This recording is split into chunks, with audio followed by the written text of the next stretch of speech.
Hi, everybody. My name is Leslie Bockel. I'm the co-executive director of NJ 11th for Change. Field Director Stacy Abenstein and I welcome you to tonight's exciting panel discussion, Defending Democracy, everything you wanted to know about town councils, but were afraid to ask.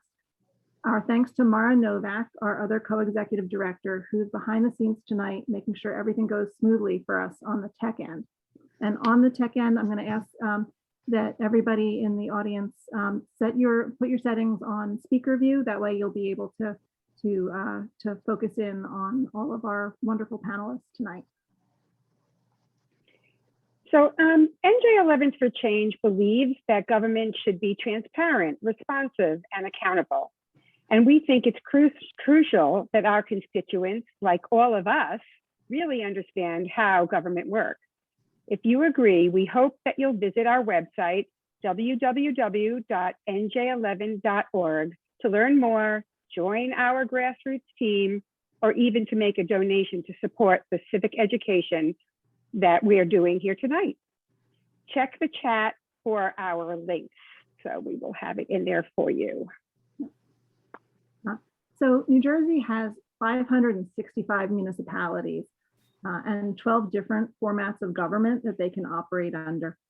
Each form works in its own very quirky, very Jersey way.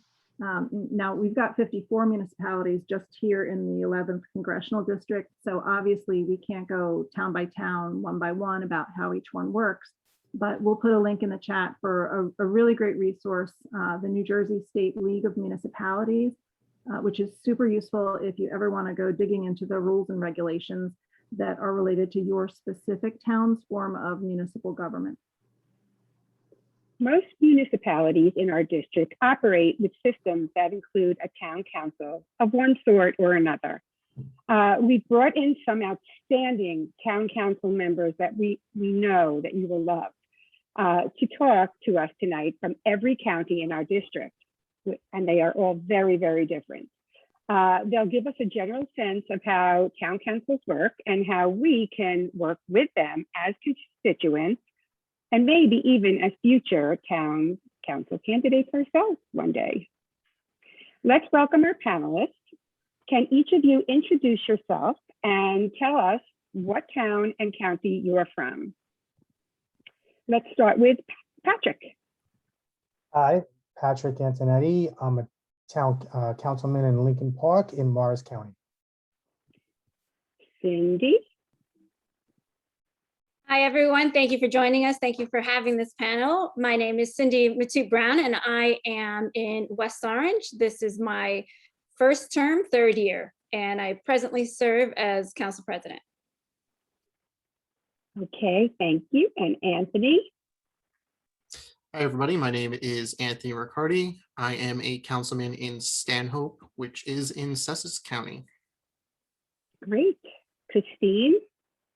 Hi, everyone, and thank you, NJ 11th for Change, for having me. My name is Christine McGrath, and I'm a councilwoman in Verona, which is in Essex County. Terrific. Thank you. Peter. And hi, everybody. I'm Peter Yacobellis, and I'm a newly elected council member in Montclair, New Jersey, which is in Essex County. And lastly, Fran. Hi, good evening, everyone. My name is Fran Ritter, and I am a councilwoman for Wayne, 5th Ward in Passaic County. I'm in my first term, second year. Thank you all for being here tonight. We'd love to hear the short story versions of how some of you got involved in your town councils. I'd like to start with Cindy. What inspired you to run for town council in West Orange? I always have been a grassroots organizer, union labor supporter, founded my own chapter of a union in a charter school. Typically, they are not unionized, but I started a chapter for NJA there. What really made me need to run was a town hall that was held in West Orange when we were pushing for fair and welcoming policies with respect to the protections for our immigrant population. And at that town hall, our mayor responded that he did not see color. He did not believe that you built community around rallies and protests, but churches and soup kitchens. And I was really outraged, because then that meant that you are not seeing me, you do not understand this community and the needs of people of color. And that lack of representation on the council is what made me run. Really, I was afraid that, those policies that were being created and the governance of our township didn't represent our very diverse West Orange. So I threw my hat in the ring to make change. Representation is so crucial. Now, Yes. Anthony, is it true that you're currently the only Dem who got elected in a partisan race in Sussex County? And what on earth motivated you to run? That is true. I am the only partisan elected Democrat in the county in 2017 and now in 2020 again. I got interested in running in my town. I lived here most of my life. I pretty much grew up in Stanhope, moved back here so my father could retire. And I just started attending the meetings because I wanted to know what was happening in the town. And when I got there, I was pretty shocked. There was no difference of opinion on that council whatsoever when I came in. It was kind of just all, yes, go with the flow type thing. And it didn't sit well with me. So I threw my name in the race, and I managed to squeak out a win. I won by 3 votes. That's tight. Tight race. And then in 2020, I ran again, and I was able to change a couple things, and people noticed, and I won with a much better margin this time around. Yeah. Patrick, your path to getting elected was, if I understand right, years long. Can you give us Yes. the lightning version of it? Well, I guess when I moved to Lincoln Park, I wanted to get involved and I wanted to help other people get elected. And I showed up at my first Democrat club meeting, and they were like, "Oh, you want to help? Good, we need candidates, you're running." And it was just that, I guess, and I see it now too, just lack of enough people. And I guess once I did it, I became the candidates. And it was just like, okay, next year, next election, you're running, who's running with you? And I guess the more I ran, finally I won. Oh, Christine, what about you? How did you get elected in Verona? Well, through knocking on a lot of doors. I was well known in the community for my service. I was the former president of a large women's service organization and started Verona Fights Hunger Week, which has become one of the largest food drives in our area. And I also was the head of the Friends of the Verona Public Library and advocated for the library's complete and total renovation. So through those experiences, I started going to council meetings, and what really motivated me was the lack of communication. Our local newspaper had collapsed, and they used to cover council meetings and what was going on, and residents were more and more out of the loop as that paper sort of went away. And at the same time, the council was considering one of the largest challenges in front of it in more than a decade, which was how to respond to affordable housing. And residents really were unaware that such a massive decision was being made. And so I decided to run on transparency and improving communication to make sure that residents' voices were being heard in the process. Thank you. Fran, Peter, we'll come back to your stories of how you got involved later in the conversation. But I think Stacy wanted to talk about sort of how councils are functioning. So we are seeing a lot of confusion in our communities about what kind of power the town council has. So we would really like to talk about that. Fran, can you tell us what types of issues does your town council handle? And conversely, what issues don't you guys handle that people think you do? Well, the town council, well, they're handling anything that has to do with the most, anything to handle the operations of the town. So paying bills, contracts for public service contracts, shared service agreements.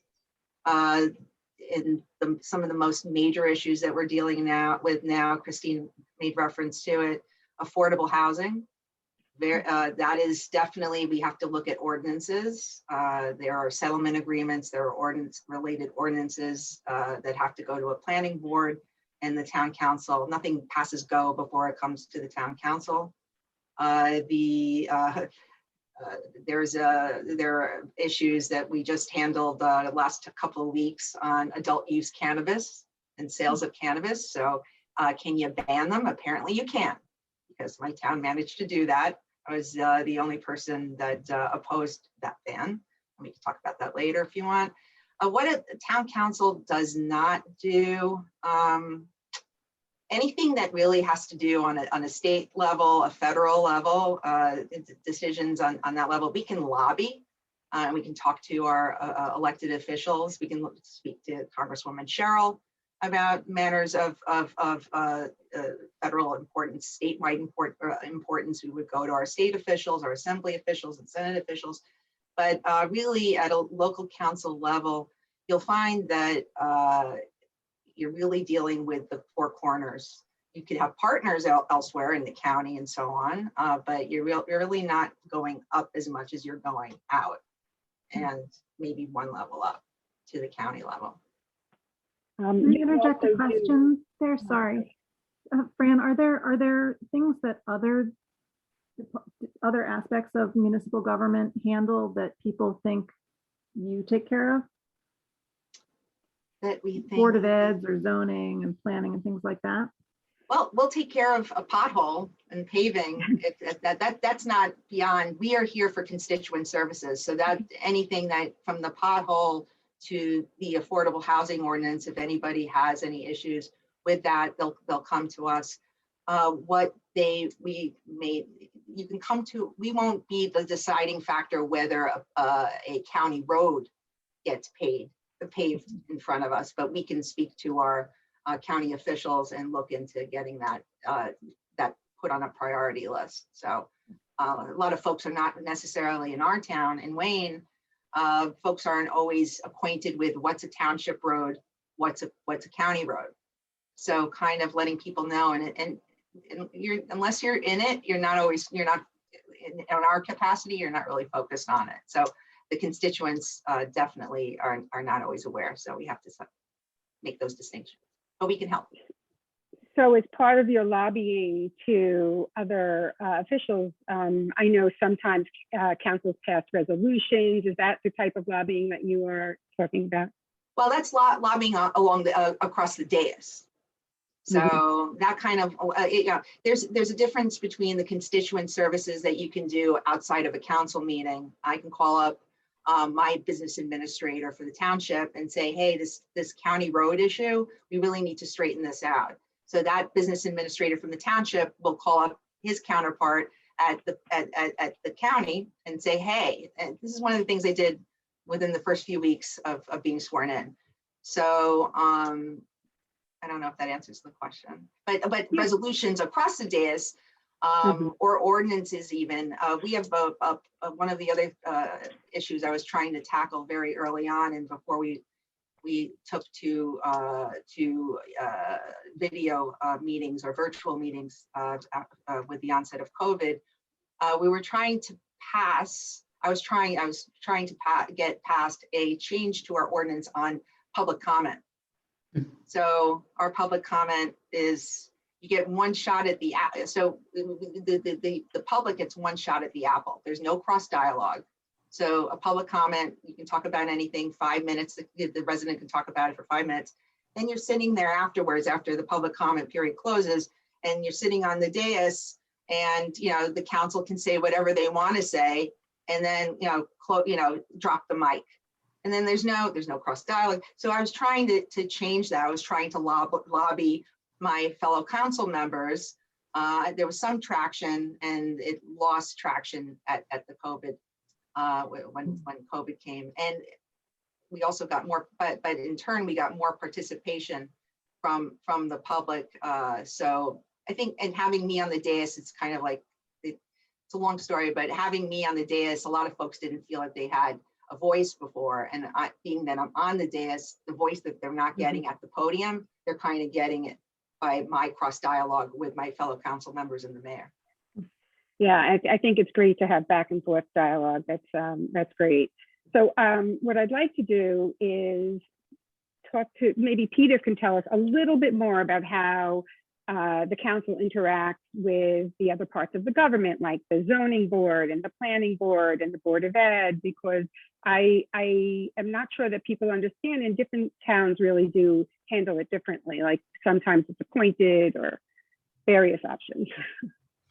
Yeah, and so we have a very complex government in Montclair, very complex. It's very, very hard to function, to be quite honest. So we have a brick wall up, for example, between the Board of Education and the council. So the mayor appoints the Board of Education to 3-year terms, and then it's sort of set it and forget it. And then there's really no power that the council or the mayor then has over the Board of Education. In terms of like other boards, like land use boards, like planning and adjustment, similar, where the mayor usually gets a representative, or he himself can take the seat, and then the council will vote to appoint other members at different classes. You know, our law sort of calls for different class memberships. There's a lot of cross-pollination too between things like the Historic Preservation Commission having a seat on the planning board and whatnot. But everything's very disjointed, and some of that is good. Some of that is by design, but it certainly makes communication very challenging. And then our particular form of government is something called the Faulkner Act, which is they call it a weak mayor. So we really are a board of directors, essentially, that has a CEO for the town that is the township manager. And that township manager runs Montclair. You know, ultimately we pass the budget, we do pass laws, we set policy, but the day-to-day administration of all things in the town has to go through him. And we have no power as individuals unless we can cobble together 4 votes on something, whether that be a piece of legislation or to, you know, remove or replace the town manager. That's really our only leverage over him, for example.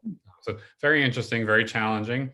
You definitely have to figure out how to work with a lot of different personalities and with a lot of different spheres of influence and different forms of, you know, government bodies. Right, and lots of opinions, I'm sure. In some towns, the mayor is an equal part of the town council. So if there are 5 council members, the council, you know, one of the council members will be the mayor that year or whatever. But there are other forms of government in other towns. I know, Cindy, in West Orange, it's different. So I was wondering if you could tell us how your council works with your mayor. Sure, thank you. We're also we're under the Faulkner Act. It's just a different chapter of the Faulkner Act, and ours is Mayor Strong. So ultimately, our mayor is the one who has the communication with contractors and developers, and he will bring whatever project he needs support on from the council, which is all of them because we approve the budget and the contracts before us, so that we can have that discussion. I will say that when I first joined the council, it's very different than it is today. As council president, I have had the conversation with the mayor and the administration, and they have agreed that we are now having workshops. So any plans that they would have in the past for any type of development whatsoever typically happened within the administration and the mayor, because that's their job, right? That's just their job. That's what we elect them for. And then they'll have a plan and they'll bring it to the council, and the council supports or not. This year, we've done things a little differently, and I'm very grateful to the administration because it does provide some transparency. So there is a concept plan that the mayor will present. We own a golf course. That was my very first large vote 3 months into, was to bond a $12 million golf course, but I'm happy that we did. So now it's the concept of what do we do with it? Is it self-sustainable? In years past, perhaps he would have that plan already made and put it on our agenda. This year, you know, he has come to us with a concept, and the council did not, accept that or support that concept. So it's back to the drawing board, or let's press pause. So I'm really happy that we are in this space of government. As far as the planning board, zoning boards, state statute requires the mayor to appoint all of the planning board members. And I often hear, and that's one of the things you asked before, what would you like your constituents to know? One of the things I'd like the constituents to know is that the council members do not have an appointment on the planning board. There is a representative from the council on the planning board as a voting member, but that person is appointed by the mayor because only the mayor can appoint. So oftentimes I'll hear, the planning board, they're all in the mayor's pocket. They are who he chooses because by statute it is required. Zoning board members are chosen by our council members, so we all have an appointment there, and I think that we're in a good space with our council and administration. Even though we are mayor strong, we are having much more open conversations and much more transparency and workshops for the community. So although we are mayor strong, there seems to be a balance at this time, and I hope that it stays this way, because I think it's very powerful for us council members to be able to have that seat at the table and bring those voices along from the community. Because like I said earlier, when we were talking, it helps us make decisions better, right? It gives you pause then, as opposed to just showing up on your agenda. We'll have a discussion a week or two before it's on an agenda, or if it gets on the agenda, and I would have had some time to be able to process any of the feedback that was given from the constituency. And I don't have all of the answers. I only have my perspective, but it's always a good opportunity when you welcome those voices in to make those decisions. The mayor did say he was quite surprised he did not have any support from the council, which is also a good thing, right? Because then we're not those rubber stamps that everybody likes to say that council members are, if you happen to agree with your mayor. So mayor's strong, but certainly much more better working relationship with our mayor. So I imagine that whichever specific form of municipal structure you've got, there are going to be different balances of power between the council and the other governing bodies. But listeners can call their town, find out which form of municipal structure they are under, and then do check the chat for that reference that will let you look up the specific rules and regulations that apply to your town. Now you mentioned accountability and transparency. A lot of people in our organization wonder about accountability and transparency and accessibility. And I'd like to put this out as an open question to all of our panelists. What are the obligations on the town council for publicizing information, meetings, meeting minutes, and things like that, so that the public can stay aware? I would love to jump in on this. I think the council does have a high, and the government has a high obligation, not just to do its duty by posting agendas 48 hours in advance, but to really publicize what is going on. And again, for many of our communities, the collapse of local news, which has occurred over the last 5 or so years, has been devastating, and residents are completely out of the loop.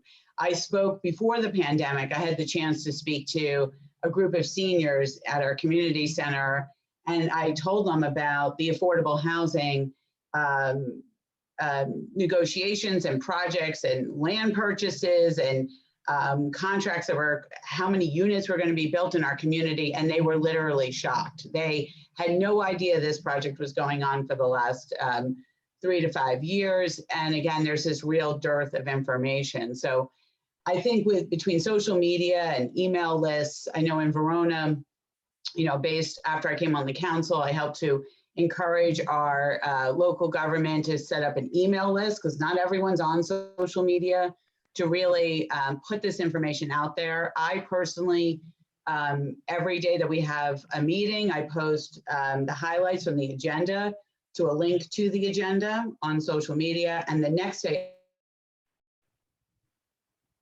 after the meeting, I actually do a write-up on what happened at the meeting, what I consider to be the most salient things that we voted on. I explain my votes if we had a split vote on something, and I put that summary the morning after the meeting every single time. So, and residents really love it because they love being informed and understanding why we're making the decisions that we do. So I think there's a lot of responsibility for local governments to really publicize not just council meetings, but planning board, zoning, environmental commissions, everything. Can one of the other panelists talk to the question of like what is required for a council to do? What are the legal obligations that for publicizing this kind of information? As far as publicizing the information, that is left to our municipal clerk. So they make sure that we're all compliant with the OPMA or the Sunshine Act. But for me, I'm going to echo what Christine said. I typically will follow up, particularly if it is a vote that is controversial and has taken some time to arrive to. I share links to Google Docs, articles that I've read, just everything that I've thought about, who I've spoken to, just to be able to have that transparency for residents to know that, here's my homework. This is, here's showing all the notes and the work in math class so that you can see for yourself. You may not agree with my decision, but this is how I got to this decision. I think that is really important to be able to share. And as far as the obligations of being in town council, you're working, in West Orange, you're part-time, and you're working all of the time. There's not a time where you're not working. Now, do I understand correctly that councils have an obligation to give, is it 48 hours notice before there's a meeting that is open to the public? Go ahead, Francine, I saw you jump in. I'm on mute.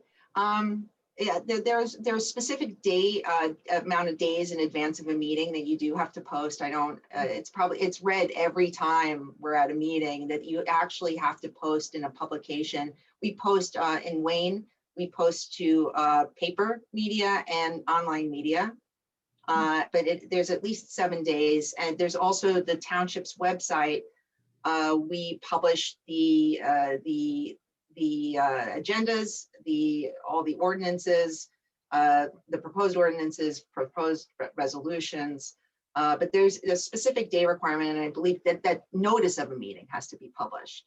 But the agendas itself and the related documents, it's usually the Friday before the Wednesday meeting that they will publish that, and not everything has to be ready. And by the way, that didn't always happen. We had some very active residents that were lobbying for that kind of transparency and accountability of our town government, and it's there presently. It took a while, and it precedes me, but it finally happened. I don't know a day where that was not available. And I as my fellow council colleagues have said, it's really, and I feel it's incumbent on me, as you all do, to get the word out. Use your social media. I have a Facebook page. I'm trying to get more people to like my Facebook page. I tend to put stuff in my personal page, and I'm like, I really want to keep things separate. But yeah, anytime there's an agenda, I create a meeting invite for all my subscribers, my followers, a meeting invites there to the council meeting, the Zoom link, how to access my phone, the agenda, obviously, and whatever related documents that are of interest that I can't put up there. It's really important, and what's great is, Mara, Christine, I applaud you for putting together a summary of what happens the next evening, or what happened the evening before. It's interesting. After while I was on the campaign that summer leading to the November election, there's a new franchise, Tap Into. Maybe you guys have seen it. There's Tap Into franchises all over the state, but we got a Tap Into Wayne. And Tap Into Wayne is like required reading now. It's one of they'll give you a complete synopsis. I mean, it's more of a story. It's not bullets. So there's a little, slant to it in the story, but I think it goes a long way to letting the township know what's happening. And I think it's increased engagement. That's I great. think in Montclair, what I would say is it's more of a legacy thing. I think we do the bare minimum, which I find unfortunate. And we have a very transient town too. There's lots of people leaving and lots of new people coming in. So, it's hard you have to rely on people to go to the website and find where they can subscribe to get newsletters or emergency alerts, right? Like we don't make the effort to try and capture new people when they move to town, to grab like the voter roll after every major election and try and pull those people onto some sort of a mail list. So what I ended up doing was taking the voter roll, for example, for the town. And by the way, Mara can tell you this, we're like, I think 85% Democratic. So my list was representative of a lot of people in town. And I've been able to take that and then create the social profiles to go with it in terms of social media and the email list, and be able to then expand the reach of our government. But as a result of that, though, it's coming through in my voice versus the town's voice. Right. And that's a decision, right? So I am beating the drum in terms of trying to get us to invest in building out our list and doing some sort of even just a newsletter, once a year to residents that highlight key things that we changed in terms of law and policy, reminders about things that are important, refresh on who their elected reps are, encourage people to go and sign up for those notifications. But the other part of it, like the others were talking about in terms of the noticing, is I also would prefer if we were much more overt, right? If it was much more conspicuous, if you didn't have to click, I think it's 4 times to find the information to be able to call into a conference meeting or to a council meeting. So, I think we make it, unfortunately, a little too difficult. But I am personally trying to counter that by bringing more people in and trying to make local government fun and engaging and interactive. Because it is fun. Like there are, as much as it can be mundane at times, it is actually really interesting and dynamic. I'm sure we all feel that way, serving, and you see how much local government can impact people's lives. It's also incredibly challenging at the same time. And by having more people there, they can see that. And resident feedback is incredibly important and useful, because you may be thinking about something one way, and one person's comment during public comment can really switch your mindset and you start seeing a different perspective. So wouldn't it be great if our towns, were able to text our residents and say, here's the agenda for, tomorrow night's meeting with all of the resolutions, and we welcome you to come, instead of, burying things sometimes on websites where it's really hard to find it. And I was going to recommend to the audience here, if you want to get more involved, you have to set a reminder to check, the first, our meetings are the first and third Monday of every month. Set a reminder on, Sunday. I need to check that agenda for the Verona Town Council meeting to remind yourself, oh, that meeting's coming up. Let me see what they're talking about. I would love, where our governments, not us as individuals on council, but really wanted that participation to make sure that we got proactive, really got people out to the meetings, because it would only make for better decisions at the end of the day. Well, speaking of, I'm sorry, just to ask a quick related question. Do any of you have a mobile app for your, Livingston uses Civic Mobile, and I wondered if anybody else had any kind of app. For me, it's great. I'm walking the dog. I only have my left thumb to use, and I'm just like 2 clicks and I'm on the agenda. Everything is good.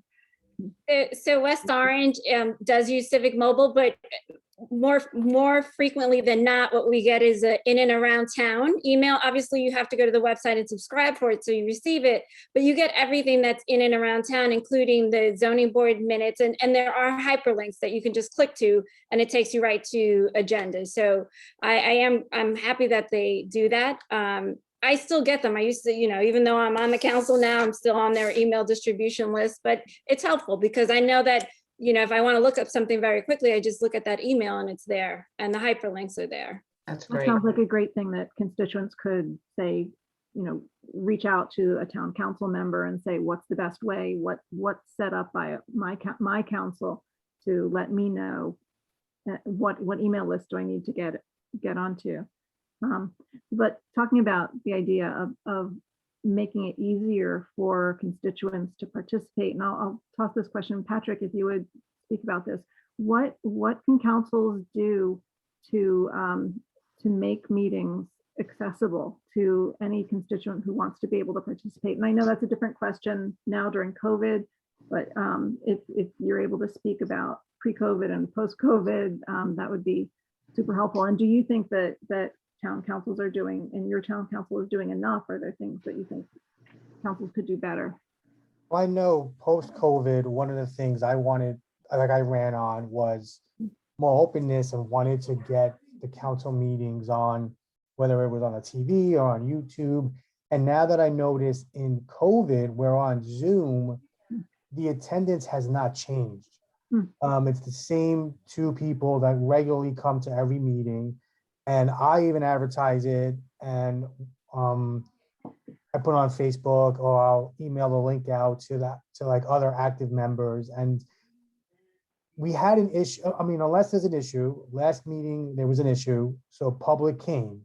But again, they only come when there's an issue, and the same couple of people come regularly, and that hasn't changed. So when I did propose something like that again, it was like, well, we're on Zoom and no one's coming. So yeah, I don't see the difference in my town. Like, unless there's an issue, no one comes. And you attribute that to lack of engagement more than, Well, rather than. we have the same, we're similar to like what Cindy was saying. We have the app. I know they're promoting it. The mayor has I guess a weekly email he sends out. The town has a monthly email they send out. They promote the app. I downloaded the app. They also have the same thing. You could sign up for notifications. I get the agenda texted to me. I get, you could choose the departments you want to get notifications for. So it is available. And it is, I guess, promoted in the communication in the newsletter they send out. I just don't know if the people are actually clicking on it. I'm sorry to hear that, and a little surprised to hear about the low engagement. When we promoted tonight's event to our members, we asked people, have you attended a town council meeting? Have you spoken up at a town council meeting? And it was close to 85% of the people who signed up and who are here tonight have attended a meeting, and I think it was pushing 70% have spoken up at meetings. So all I can say is keep up the good work to everyone who's here. Keep coming, keep participating in your town council process. I have a question, Anthony, maybe you'll take this one. Are there parts of town council meetings that are public and parts that aren't? And what's the difference, and what are the kind of things that are handled out of the public eye? Yeah, sure. So yes, there are what we call closed sessions in council meetings where the public is excluded. These are typically due to legal responsibilities, anything that is not resolved within court proceedings, for any litigation that the town is engaged in, any contract negotiations with public workers or the town police department, anything of that nature, or any issues derived from any town staff that needs to be discussed in a private manner until it's resolved. Those meetings are eventually made public in accordance to the Oprah laws and everything like that. But it's not until a certain time has passed after they've been resolved. Mhm. Well, what should a constituent do if they need actual or want actual factual information from closed sessions? Is there anything that they're allowed to request that isn't automatically publicized? Yes, so under the Freedom of Information Act, they can submit an open request. That request will go through the clerk, and if deemed possible, that information will be released to the individual who requested it. So following up on what Anthony said just now, you can request it, you won't necessarily get it. So in the case of affordable housing in Wayne, the way we're proceeding is through litigation. So our closed sessions are, it's to discuss settlement posture or any legal strategy, which is well, usually it's privileged, but it's also in the case of being embroiled in litigation that you wouldn't bring that out to public eye. So if anyone made an Oprah request about something that touches on a closed session, they can always deny your request on a basis. So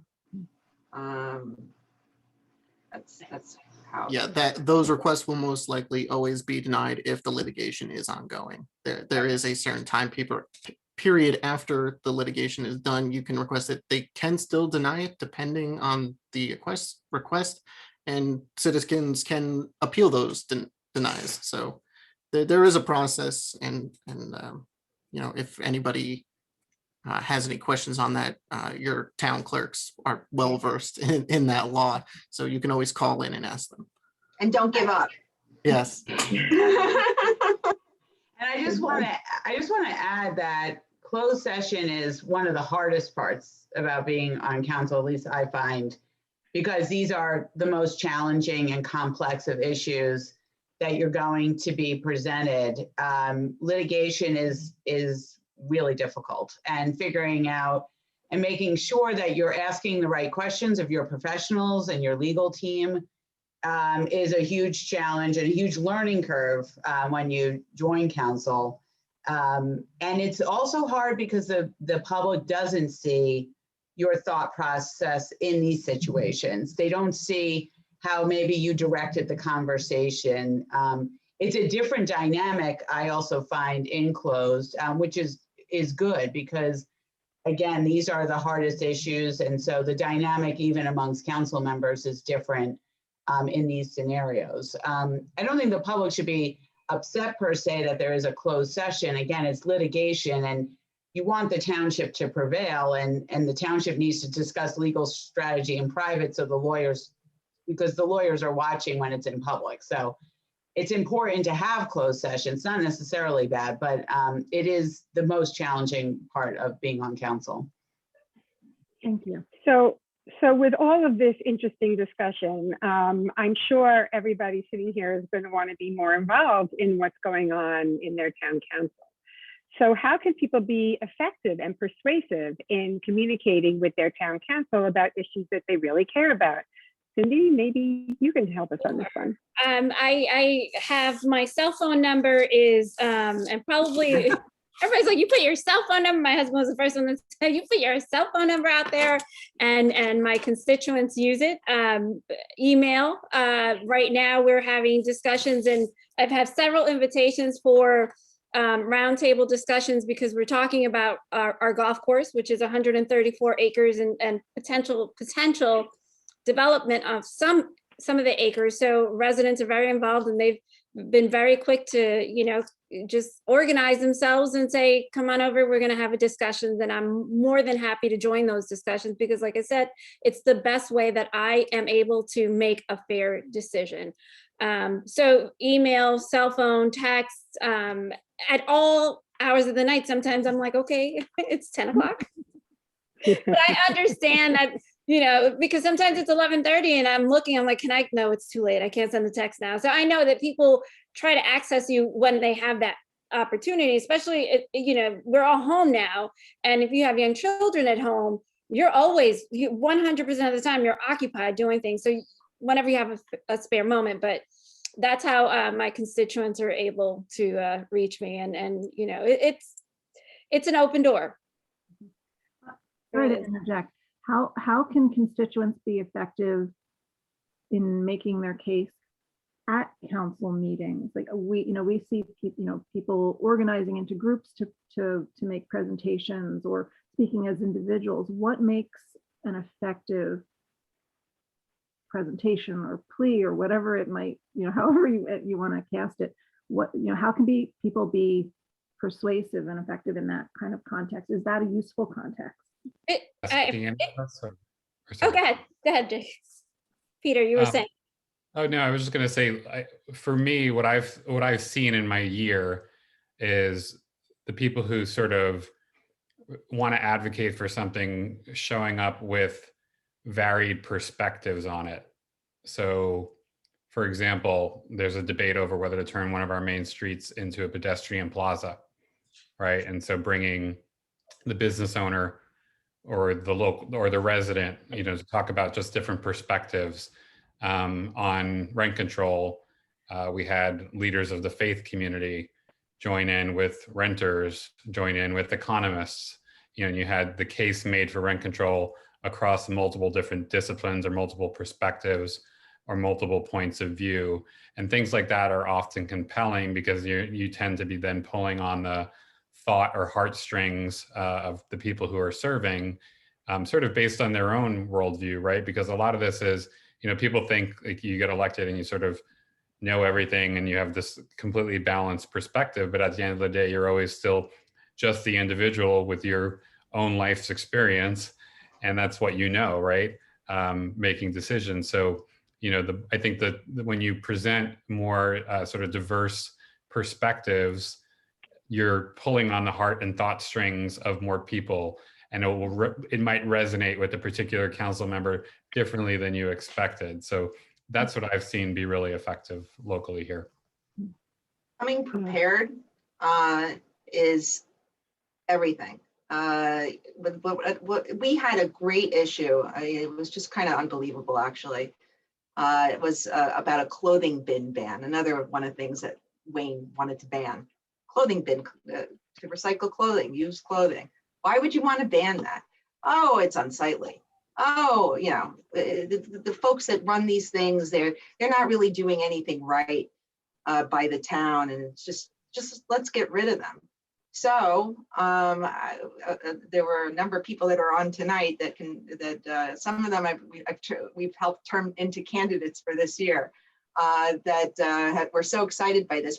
They put on a presentation. Why would the environmental impact? Who could support the fact that throwing out your clothes in a garbage can is definitely not preferable to the environment? It adds costs, tipping costs, and just so many things that go wrong with banning clothing bins. So we put on a case. I mean, the residents put on a case. They invited folks that actually manage the clothing bins. They put on an environmental case about all the factual matter as to why you wouldn't want to ban clothing bins. You think it's mundane, but folks realize that it was an absurdity. Because why would you want to ban something like that? And why are you so vexed by that, right? And then why would you do that to the environment? Our township is not we would like it to be better, but it's not extremely strong on environmental issues. And there's so many people that want to change that. And what happened? The case was won by the residents. The ban failed. It didn't. It's not that we got the consensus. I was the lone person that was opposed to the ban. I'm always opposed to a ban, but they retracted it. They retracted the ordinance to ban because they saw that there was a wealth of support from the community, and it was such a cogent, beautiful case that was made that they were embarrassed. Perfect. Great. So being prepared and coming with your passion is everything.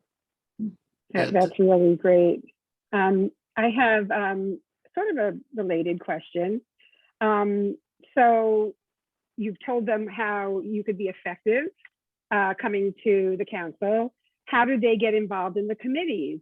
Some members wrote that they have tried to get on committees, but were excluded for unknown reasons. How can they rectify this and serve their communities? So how do you get on a committee? So unfortunately, most of those committees are appointments that are up to the mayor. In Stanhope, it is mayor's appointments with council concurrence. So, if we don't support one of the mayor's picks, we can deny it. But yeah, it is mostly up to the mayor's discretion. If you want to get involved in a committee, I suggest going to those committee meetings. They are also open to the public. You can just sit in them. They also have moments where you can speak, get to know the people on those committees. And, you may be able to find your way in that way. If the, head of that committee goes to the mayor and saying this person's passionate and wants to be on the committee, they're going to be more likely to accept your application to that committee. So that would be my recommendation for anyone looking to get involved in committees in their town. I will add to that there are, by ordinance, there are a limited number of seats on committees. And in our township, most of the committees and boards, council members appoint a representative on those committees and boards. And so it'll be the one or two, depending on the ordinance, how many we're able to appoint. Typically, the mayor will have 3 appointments where we have 1. So those are limited committees, but I would agree with Anthony. Show up. They're public, and you certainly have influence there, just the way you would have influence at a council meeting, to make sure that those that are appointed who are voting are listening to constituents, because that's why their meetings are public, so that they can take public participation as well. So I think that's a great recommendation, Anthony, and certainly a way to become more engaged.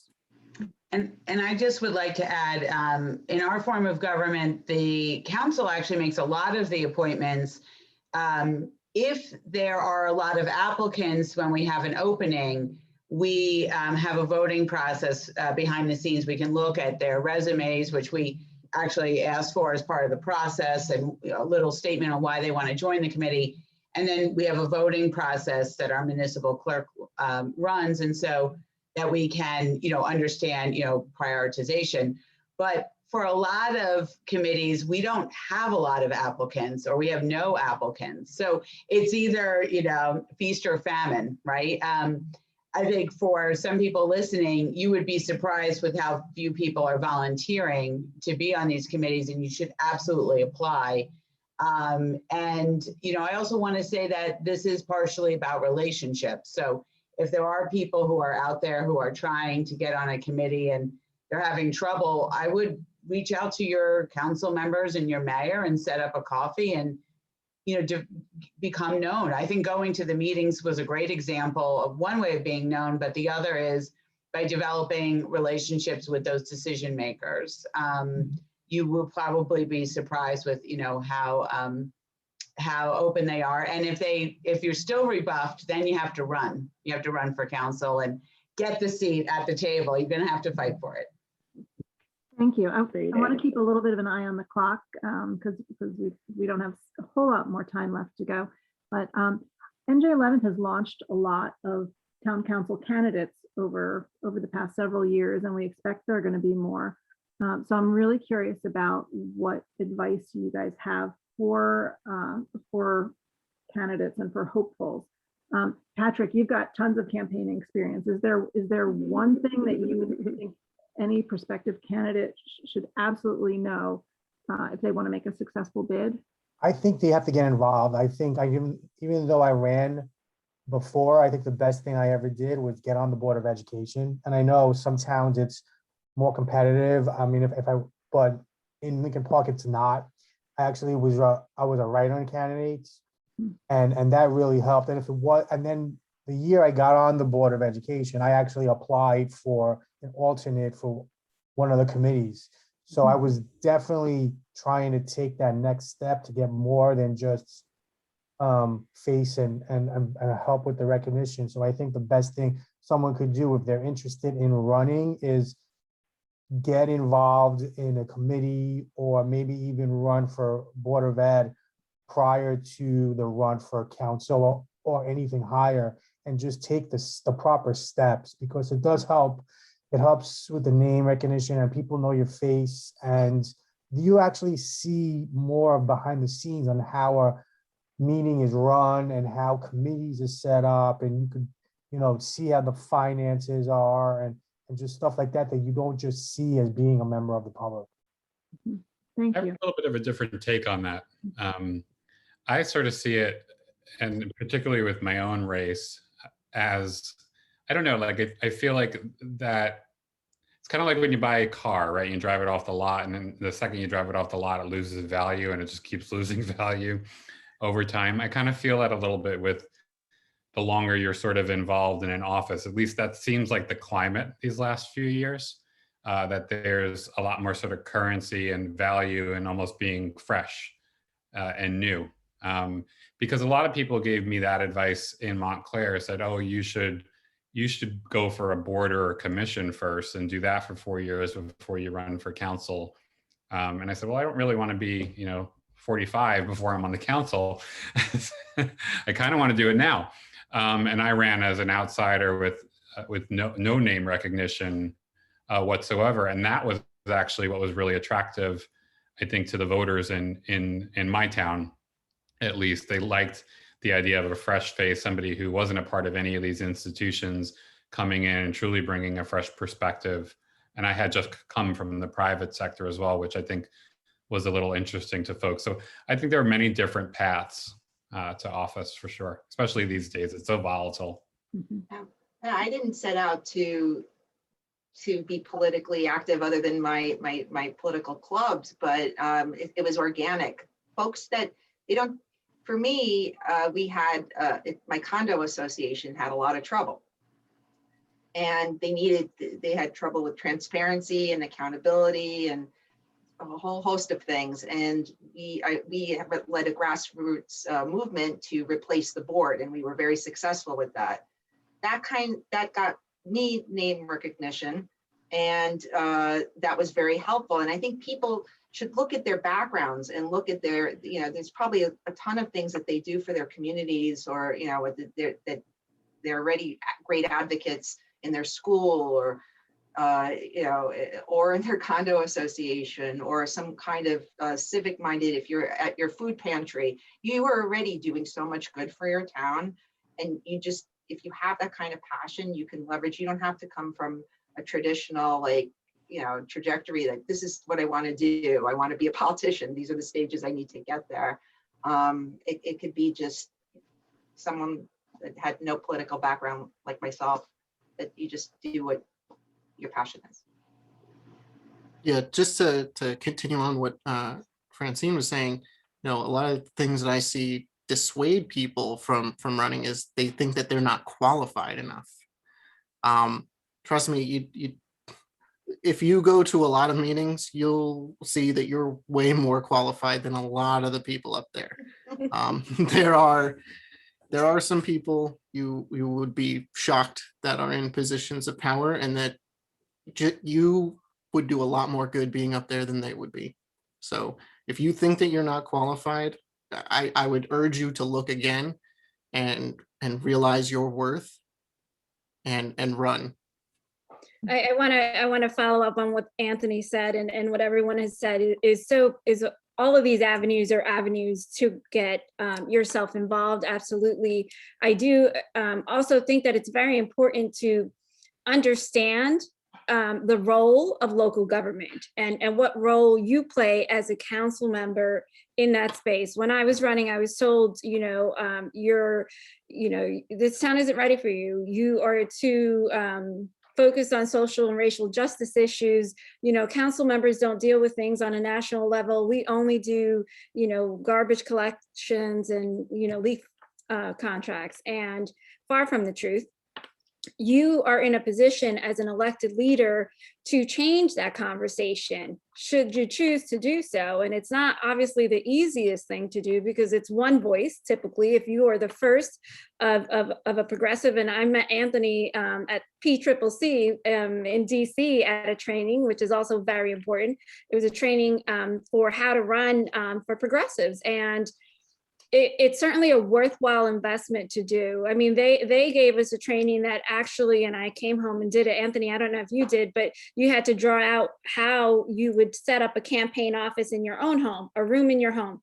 And we did it while we were in DC during this training. And then I came home and I looked at the room, and that's exactly what happened when I decided to run. We cleared out the room because all of the information that you don't know, none of us know, before we begin to, this process, there's so many nuances that you don't have a clue about that these trainings do expose you to. So I think it's very important to, yes, participate in your council meetings, but also very important to continue to train. I did Ready to Run, both in English and in Spanish, at the Eagleton Institute and also the PCCC, but these things are invaluable to help you understand what you're getting yourself into, how much money you need to raise, how do you do that, why do you need to raise the funds. It's and if after all of that, it was almost like a scare tactic, you're still willing to run, then you deserve a seat on that council. Cindy, what is PCCC? It's the Progressive Campaign Committee for Change, and they are an organization who endorse people like Pramila Jayapal, Elizabeth Warren, I mean, Keith Elliston. They have a long list of names of people, and they go into communities and they're looking for progressive candidates. And, if you're able to win a seat for a training, you're in DC with them for a week, and it is a lot of work, but certainly a great learning experience. And I just want to second Cindy's recommendation of Ready to Run, which we are so fortunate to have based out of Rutgers. I'm also a graduate of Ready to Run, and that's specifically focused on women and women of color who are running for office. And with the pandemic, they moved their trainings online for free, and I actually retook them because they are actually so valuable. And the hardest part of running, of course, is raising the money. I mean, let's just be clear, that is the hardest part, is fundraising, understanding how much you need to raise, and then asking everybody that you could possibly know for money to raise funds to do this thing that is wonderful, but also scary at the same time. But so there's great trainings out there. I think in general, there's also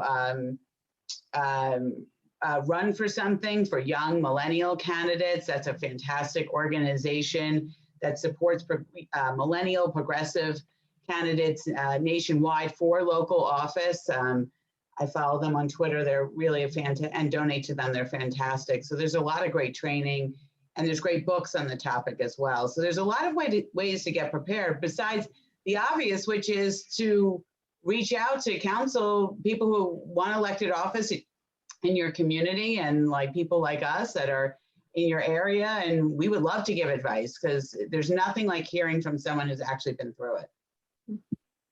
Thank you. So we're a little bit over our time that we expected before we could get to questions from our audience members. But Stacy, do you want to jump into some of the questions that people submitted earlier? Yeah, absolutely. Our members are interested in the inner workings of the council. Do members fall in line with one another? Is there diversity of opinion? How do they work it out? Who would like to answer that one? I want to jump in here, because this is the common theme. I don't know if it's the common theme in all of your municipalities, but it's what I hear all the time. And to be honest, before I ran, my perception was the same.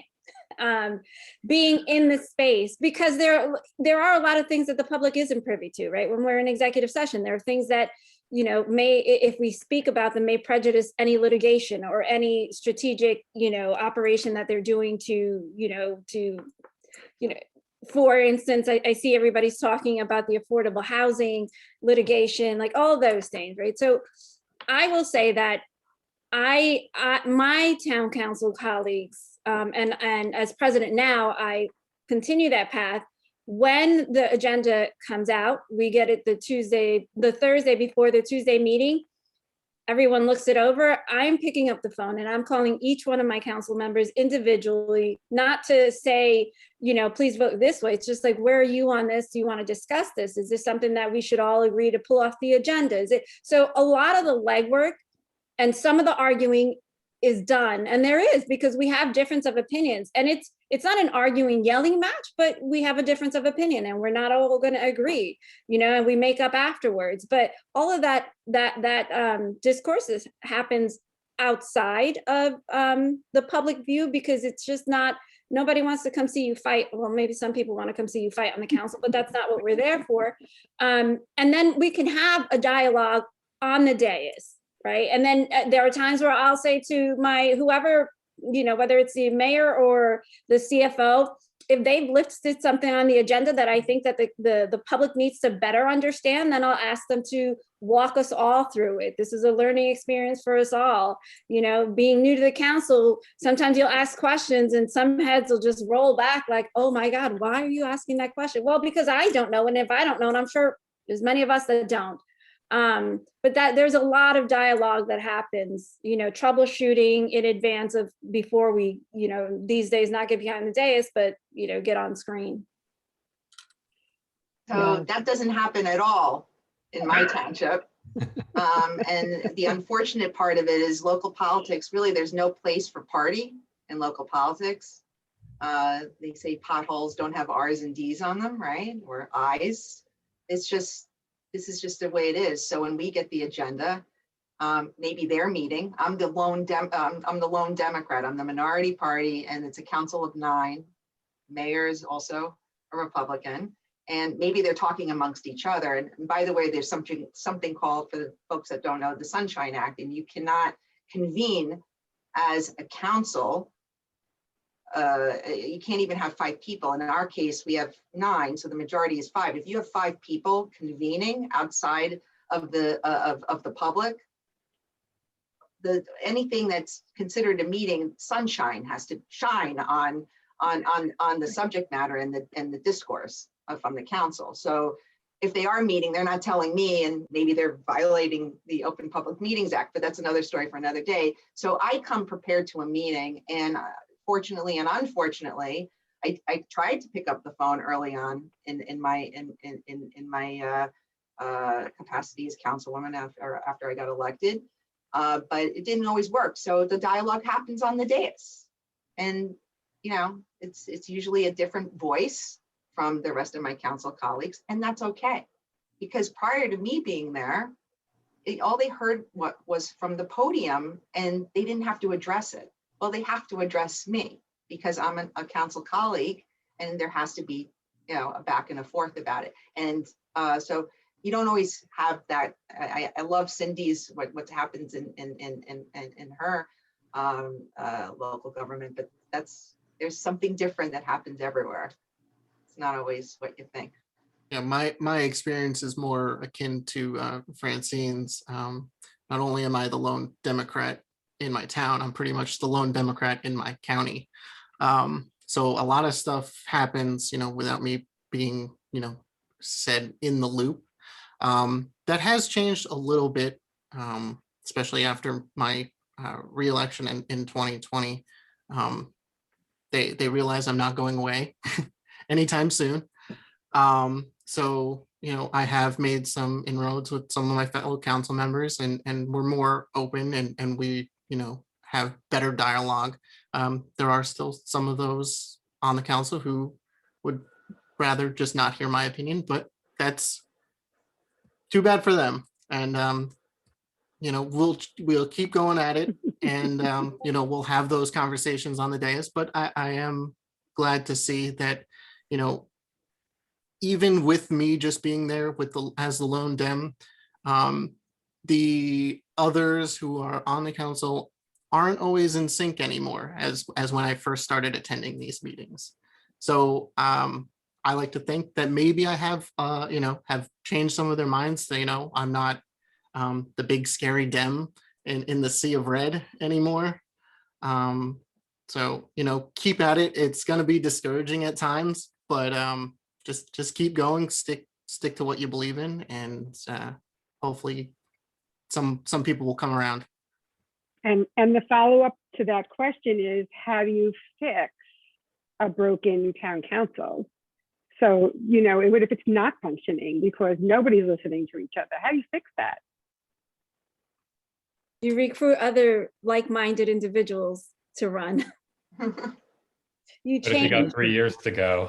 you change the composition, and that's exactly what I didn't do it alone. Obviously, I am a steering committee member on Essex Rising. I did not stop grassroots organizing. I still grassroots organize. And when I won my position, it was not, oh, I've made it. It was, okay, get right back to work. Who are we running next? And there is a shift on our council, where I had a conversation a couple of days ago with my CFO, and I asked a very specific question about a very specific insurance broker, whether or not that was put out to bid. And his response is always, we are keenly aware of your position, Council President. And I said, well, I'm not going to support it if it's not going out to bid. And the response was, he says, we were having this discussion and we're not sure it's going to pass. And I was like, yes, because that means that they can't read the council anymore, right? Because like Anthony said, there's been some changes, right? And it takes that voice, that lone voice, to continue to talk. But for me, it was that. So now I did support two other candidates who one won a seat and the other did not.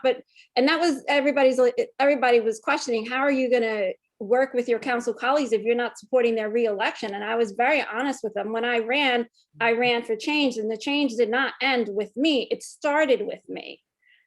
So, we get along. The one council colleague was reelected and one was not. But it was really a focus on, that's the only way you're going to fix it, is by changing it completely, in my opinion.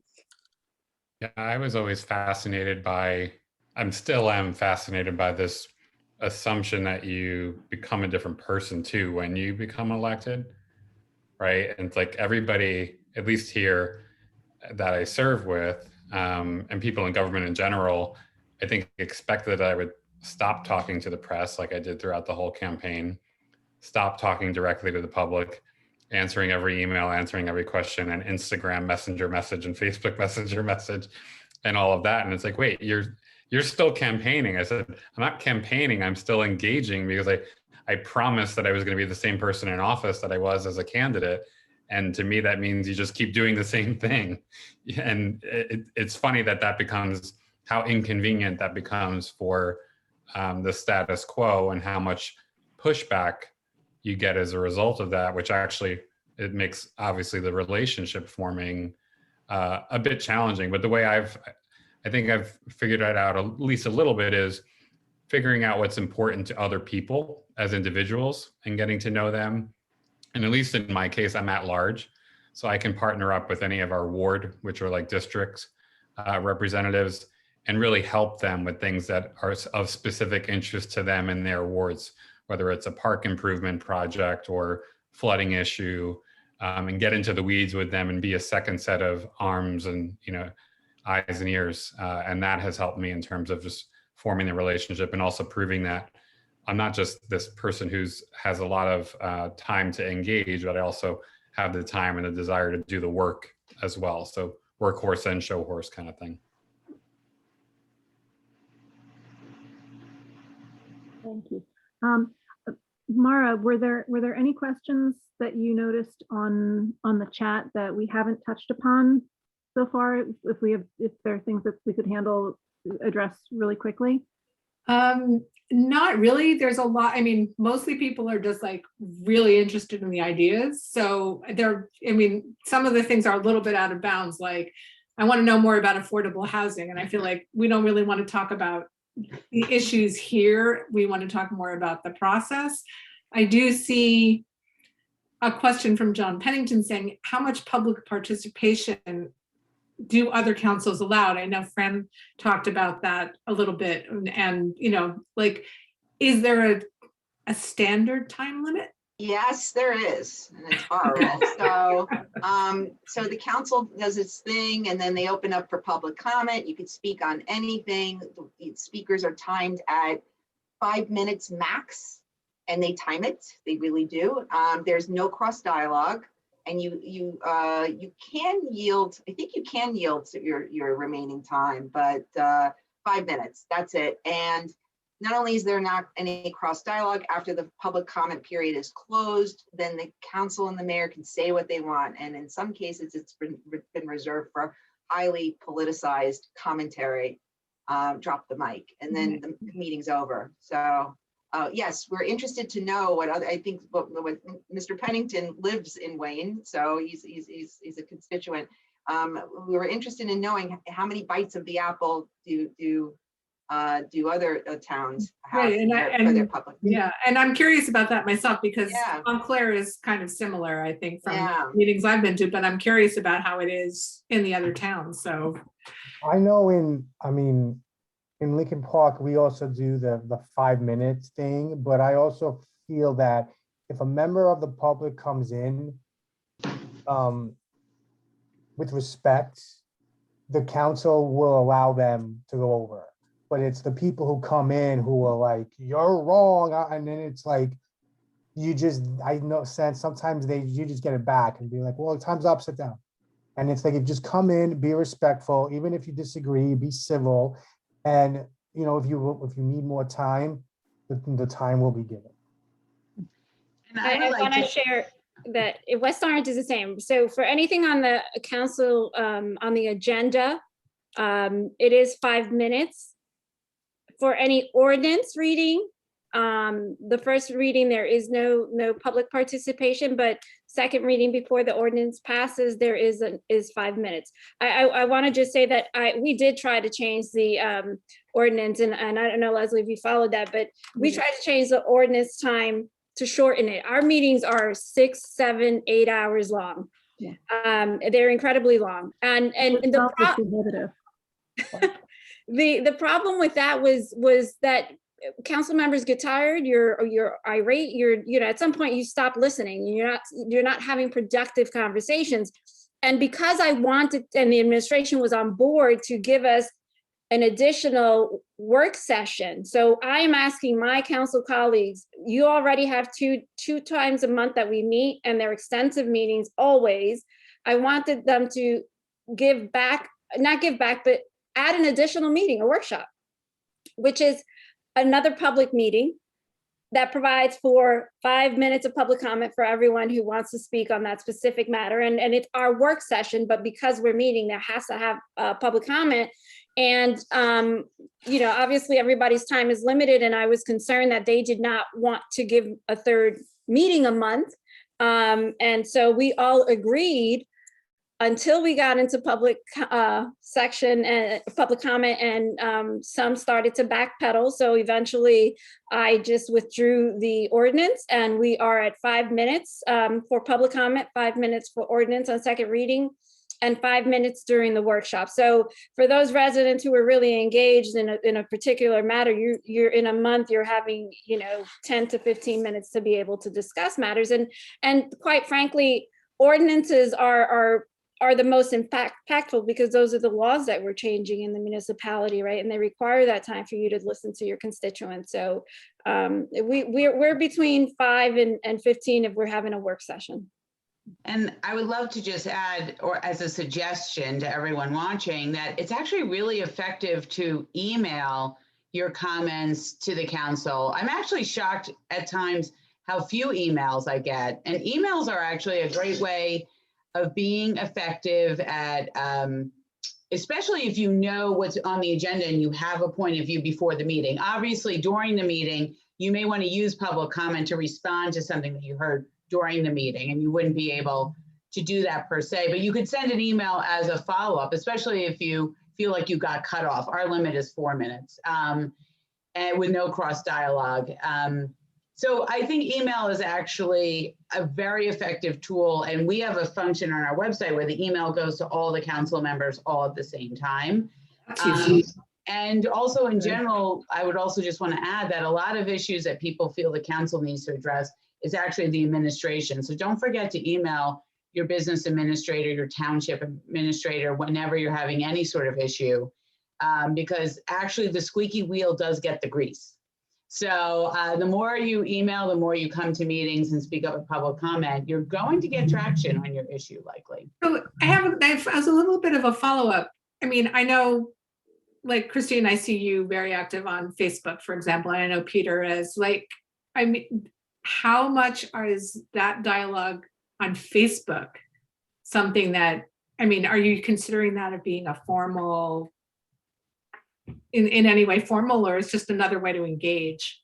It's definitely a way to engage, but it's not a great method. And I say this in every one of my posts, for residents to provide feedback that the entire council sees, right? I'm not reading my colleagues' Facebook accounts and they're not reading mine.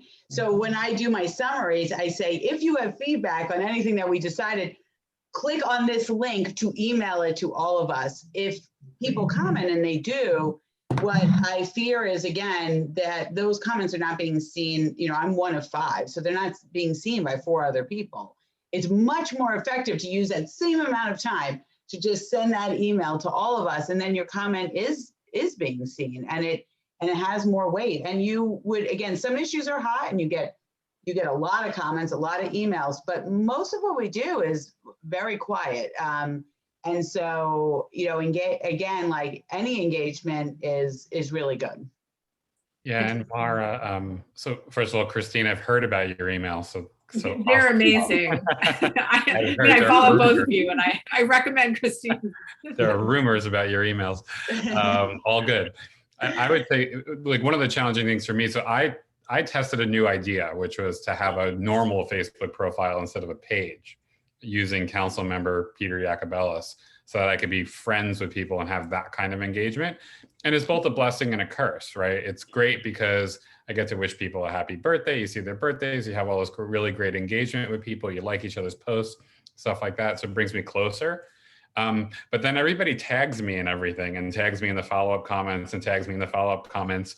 And you know the way Facebook works, like once you check your notifications, you see like all your notifications, you then have to remember, oh gosh, somebody tagged me like 3 days ago in some random comment, in some random group, in some feed, and I don't remember where that was, and I got to track that down now.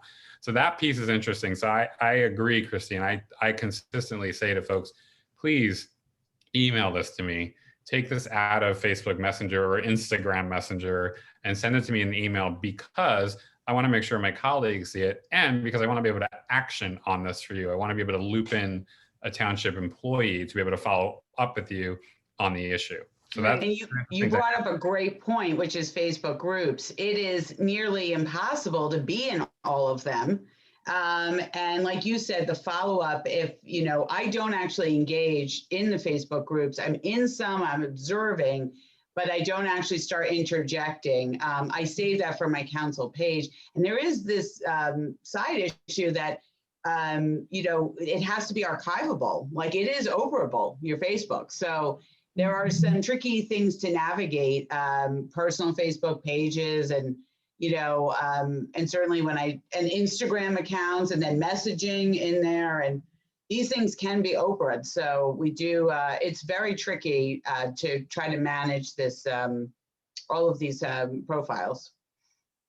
I wanted to add really quickly to all of the comments about Facebook. I don't, outside of my page, don't generally engage unless there is a post about, you know, that's really going completely the wrong way because of misinformation. I'll make one comment, and then I'll go to my page and explain the entire, and here's all the evidence, because I find it unfair for the misinformation to be so disruptive to anyone's life. And if there is a way that I can document truth that contradicts whatever misinformation is out there, I do that on my page, not in those social media pages, because it really, really breaks me up when I see people that are so upset over something that isn't even the real issue. Well, I want to be respectful of everybody's time. Thank you so much for being so generous with your time. I think we have to wrap up now, but really this is so much juicier than I imagined it could possibly be. So thank you, Patrick, Cindy, Christine, Anthony, Fran, Peter. I appreciate that you're taking time away from the demands of being on a town council and your jobs and your families. I also want to thank my co-hosts, Stacey Abenstein and Mara Novak, for making everything go off without a hitch. I'd like also to thank Julie Burstein, who we know wasn't able to be here tonight to host, but who gave us terrific guidance and inspires us to make these productive conversations happen. I hope everyone enjoyed this discussion and learned as much as we did. Also hope that you continue attending your town council meetings, communicating with council members, and even consider running for office. And if you value events that educate voters about civic issues like this, please support Defending Democracy and NJ11 for Change by donating at our website. That's nj11.org. The link is in the chat. We're going to put a recording of tonight's panel on the NJ11 for Change website over the weekend. It'll be up on Facebook, it'll be up on YouTube, and we encourage you to share it with members of your community. So thank you again, everyone, for joining us tonight. Thank you. Great panel. Thank What a you. fantastic Bye, panel. guys. Thank you, everyone. Good night. Good night, everyone.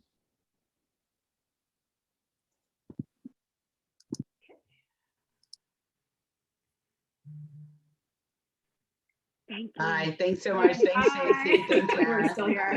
And I'm Oh ending. my God, Christine, it's so good to see you. I miss This is you. really I great. miss you too. And you